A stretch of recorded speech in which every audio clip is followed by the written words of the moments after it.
Hi, I'm Tyson Franklin, and welcome back to this week's episode of Podiatry Marketing. With me, as usual, is Big Jim Mack. How you doing today, Jim? Tyson, I'm doing well. I've been to quite a few conferences over the last few weeks, and now I'm excited to talk with you today. And I've got a lot of energy. There's a lot of great podiatrists out there doing some fantastic things. So, no, it's been a fun road trip, and I'm happy to have a conversation with you today.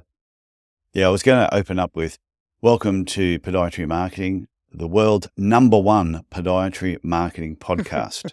There we go. There we go. And I remember seeing this quote once, and it said 50% of quotes or 50% of things you read on the internet are made up. Abraham Lincoln.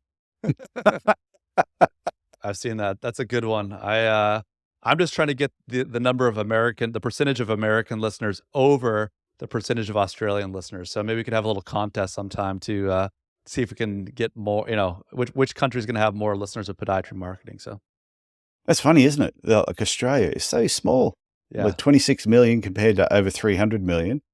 And we're winning the downloads barely on this barely. podcast. By the time they listen to this, maybe the U.S. is pulled ahead. We'll see. Ooh, don't know. Don't know.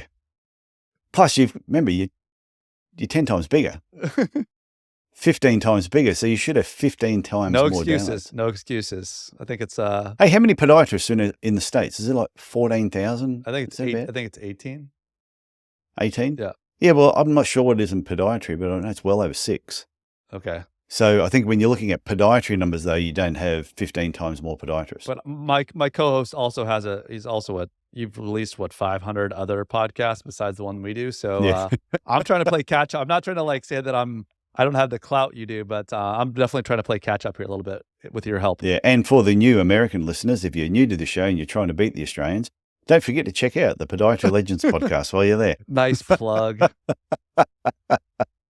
Okay, Jim, what are we talking about today? Yeah. So, while I was out at these conferences, there's some topics that came up quite, frequently. And one of them was somewhat of disgruntled podiatrists with EMRs. And I thought it'd be good to talk a little bit about, some ways that people can leverage their electronic medical record software to really grow their practice. I think these are expensive, forms of software that a lot of podiatrists use, every single day. Probably there's been more time in them than they would like.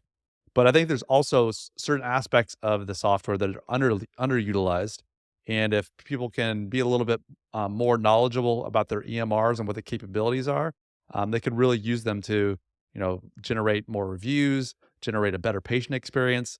There's a few things we'll touch on today where, some people hate their EMR, they don't enjoy it. But I think if you dive into certain aspects of it, some of these EMRs out there can really be a benefit to your practice. Yeah, so you're talking electronic medical records, which is pretty much like your patient management program. Yeah, exactly. And in the US, they call them EMRs or, the EHRs, like the electronic health record. So those are the two things. But yeah, and sometimes it can be tied into different forms of practice management software. Sometimes these are more standalone, appointment and medical records documentation things. But I think there's definitely some ways that uh, these types of software can be utilized to really bolster a practice. Yeah, and I've heard them referred to also as CRMs, customer relationship management Yeah. programs. So it's all those terms are basically interchangeable. So anyone listening to this, you have one of them. Or you should have at least one of these things. If you don't have one of these things in your practice, you need to get one. For sure. So where do you want to start? Yeah, so we'll start kind of like with the beginning of the patient journey, right? I think when a patient calls the practice or, schedules an appointment with you, how do you kind of onboard the patient and the information that they have?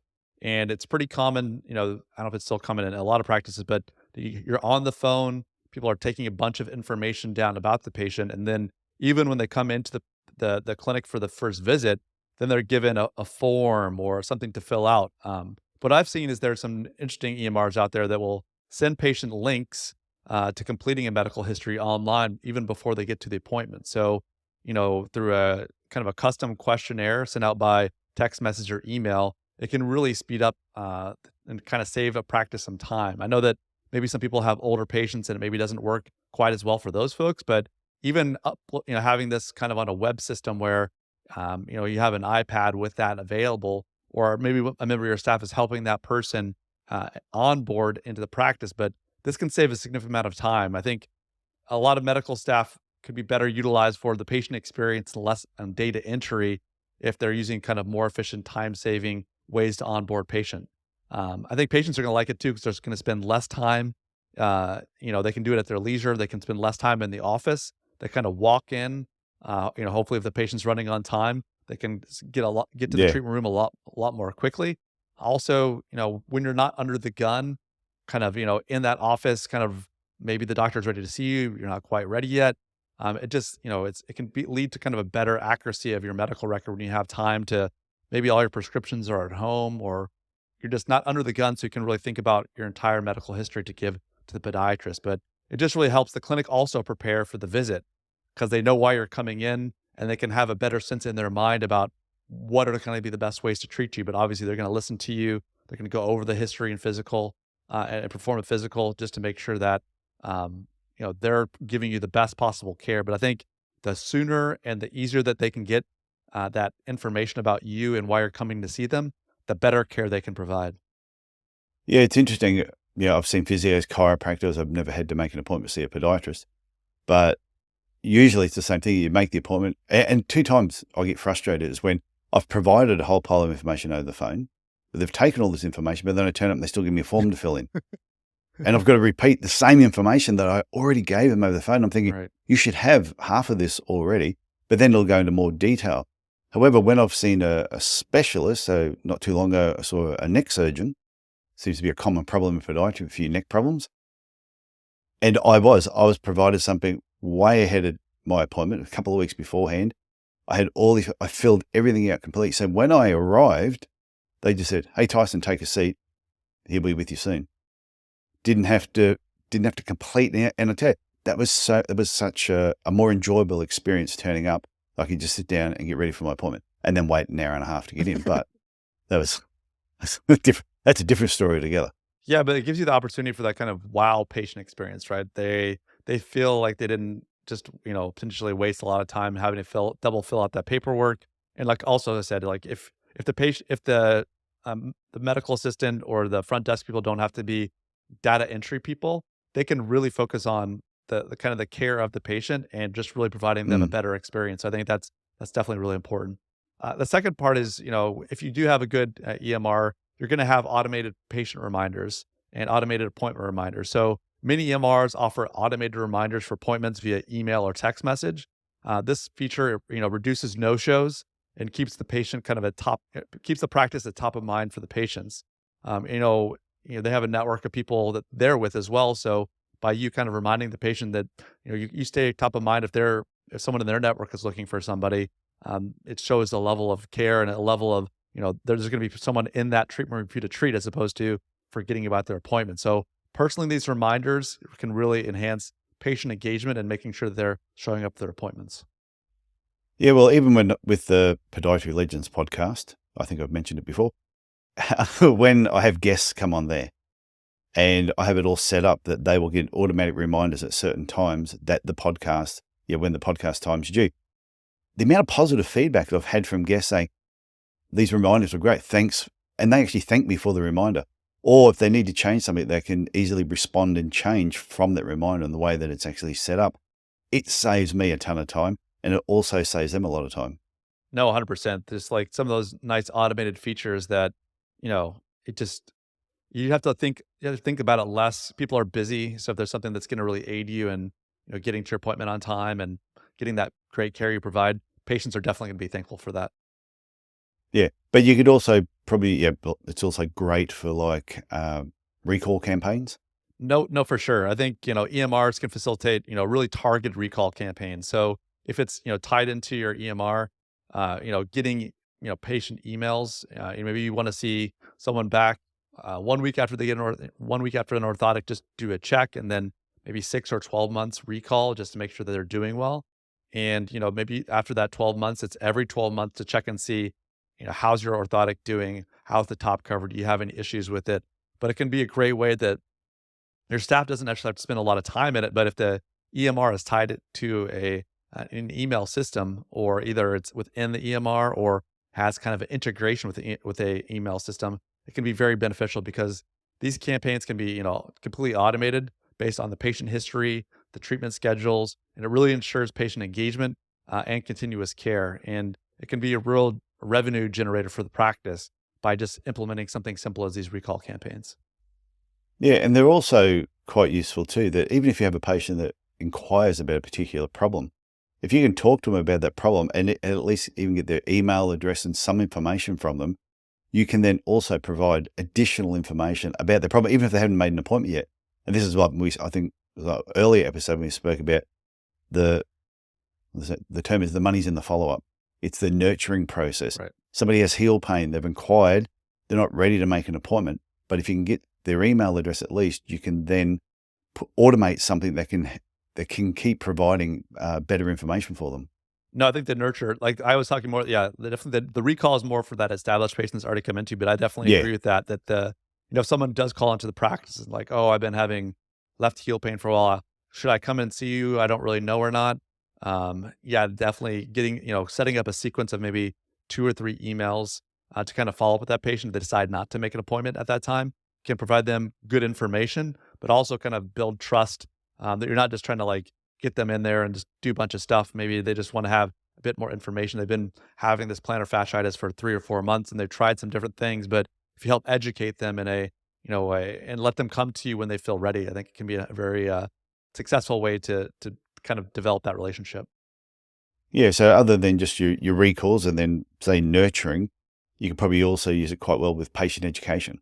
Yeah, I think that's a huge opportunity. Some of these EMR systems will have, a library that maybe even you can create yourself with, like how you like to treat certain things. So instead of a patient having to remember what did that doctor tell me during the visit, you can either email, text, or print out something for them to take home with them.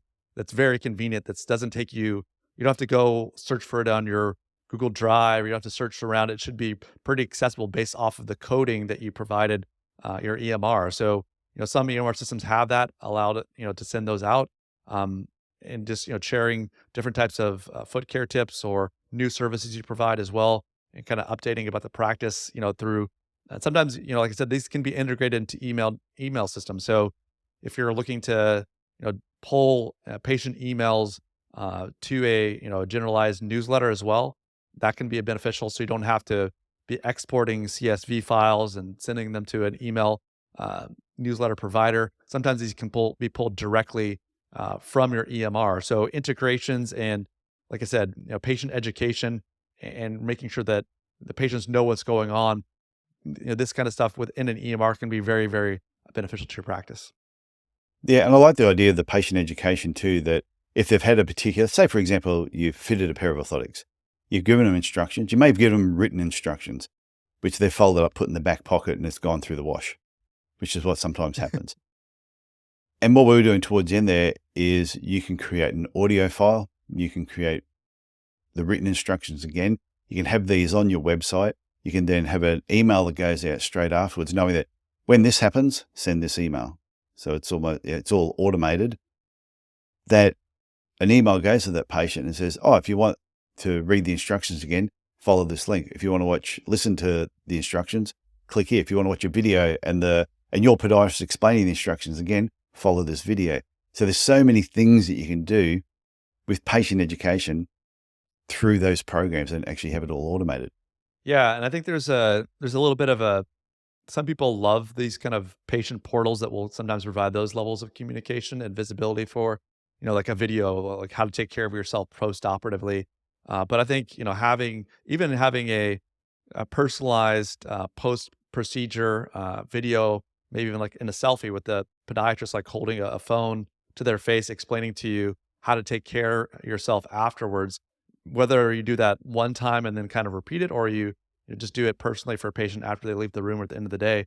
Those types of things are going to be really provide that patient experience. And, when you have that EMR to send it out with or to gather that information, obviously remaining HIPAA compliant is hugely important in the US, but really finding ways to personalize that care. And some of these tools, if you have a good EMR that require less, time in it, you can spend more time with ways to really connect with people and establish better care. And even patient surveys. I've got a couple of clients who have set up surveys that at a particular point, once they've been, say, for example, fitted with an orthotic, or had some other procedure done, a survey will go out to them a few weeks later, getting their feedback. And they reckon the feedback that comes back has been so helpful in just improving a better service the next time they come in. Yeah, we talked about patient surveys previously, and like you said, having this accessible and be able to send that stuff through an EMR is very, very powerful because we're in our clinics all the time. We know what we do. We think we provide great care, but you really have to have some touch point outside of yourself or outside of your practice to really make sure that you're providing that excellent care and that excellent patient experience. Because if you can develop these practice promoters, these people that are raving fans of who you are and what you do, obviously I love digital marketing. I think it's a great tool, but when you have people in the real world who are advocating for you voluntarily, it's a very powerful thing. So getting that feedback and making sure you're providing the best care possible and the best patient experience possible is something that can be really valuable through an EMR with patient surveys. Yeah, would you use it for reviews and testimonials as well? Even though in Australia we can't do testimonials, but in other countries you can. Yeah, some advanced EMRs might offer, like I said, some integrations into these review systems. So you may not even have to leave the EMR, or maybe some of the kind of the non HIPAA, or you can kind of pull information from the EMR into an email newsletter system, as long as it's not getting specific medical information about the patient. But what really happens there is that you're able to send patients these requests for reviews, and it's obviously something you would ask the patient beforehand. But when you have that, it's just much easier than having to set up necessarily a separate system or a separate software if possible. So if you do have that in your EMR, I highly recommend it, because like I said, what I find is a lot of times that, people do their notes, they do their charting in the EMR, but they kind of turn a blind eye to what other opportunities are within that EMR. And people are paying such high amounts of money for these things. They need to make sure that they're finding the best ways to be efficient with it, and cost effective, right? If it has the ability to have patient education or the ability to, onboard a patient in an efficient manner, you should really take advantage of what your EMR has to do. I know that no EMR is perfect and everyone has gripes pretty much about everyone. But at the same Yeah. time, if you get to know the capabilities of what maybe you don't like your EMR and maybe you want to learn what you can do for the next one, finding out, what ways will make your practice more efficient with some of the things we mentioned here above.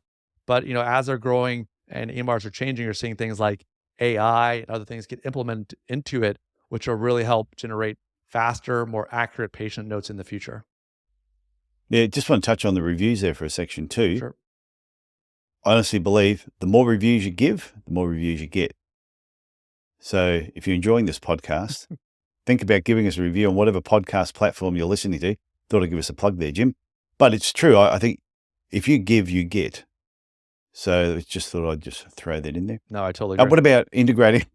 What about integrating with like social media and other online sort of review management? Yeah, with the review management, I think definitely it can be one of those things where you pull information from it and into your potential review system, like utilizing different kind of secondary software.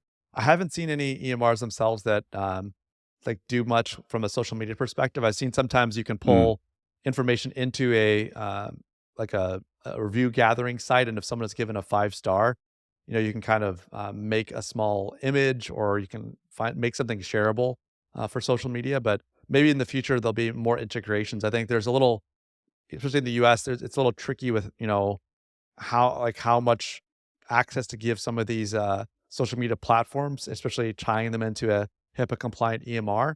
But I think there's definitely yeah. things you can utilize from other kind of secondary softwares that integrate with an EMR. But I haven't seen a lot of social media integration with into these EMRs quite yet. No, most ones I've seen, it'll integrate with newsletters really well. And then within the newsletter, you can have that integrated with your social media. So it's sort of, Right. it all sort of ties in. But pretty much like the overall, uh, the overall feel I get from what you're talking about here is don't look at your EMR purely as just your patient records. Use it as a marketing tool, because if it's got the capabilities to do it, then you should be using it because you're paying for it. No, for sure. And if you have one of those, I know that there's different types of EMR. Some people it's kind of an all-in-one. So if you have access to all those features, why not use them to grow your practice? I know there's other types of EMRs that are more $50 a month for this and $100 a month for this extra thing. And Yeah. And at that point, maybe it's not worth it if you have that type of ENR. If you're, if they're trying to like, kind of nickel and dime you for every little feature, maybe it's not worth it. But by leveraging, these EMR features, podiatrists can not only improve operational efficiency, but really they can kind of effectively market their practice in a cost-effective manner if they're already paying for these things. So if you want to retain patients, you want to attract new ones, definitely try to max out the capabilities of your EMR, either with yourself or with your staff. Because I said, like, if your staff can become more about a patient experience provider and helping you along that, as opposed to a data entry person, that's what it's really all about. Yeah. And I think after you listen to this podcast episode, take down some notes and then talk to whoever you get your EMR from, your practice management software, and ask them, can I do this? Because sometimes you'll have the capability, you don't realize which buttons or something you've got to tick in the background to actually make it work. And usually all these programs will also have some form of training involved.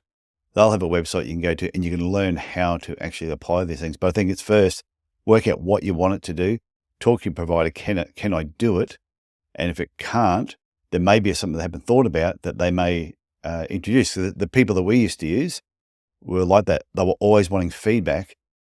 And eventually you gave enough feedback, those features would start being added. They had the capabilities of doing it. No, that's a great point. Just asking for what you want to have with your EMR will sometimes, if they have if their ears are open and they're receptive to it, definitely. I think there's also another avenue you can go down, is that generally all these EMRs will have like a doctor who is kind of the expert or the mentor and kind of knows all the ins and outs, has basically kind of explored every aspect, every nook and cranny of this EMR. So generally they'll be able to consult with you probably for free, because they're probably getting a discount. Their EMR is being discounted by being a consultant for them. So if you have an interest in EMRs and you want to make them better, one way to lower your cost potentially is to become an expert on that EMR and consult with the company that provides your EMR. So just some extra ideas there to wrap up the show.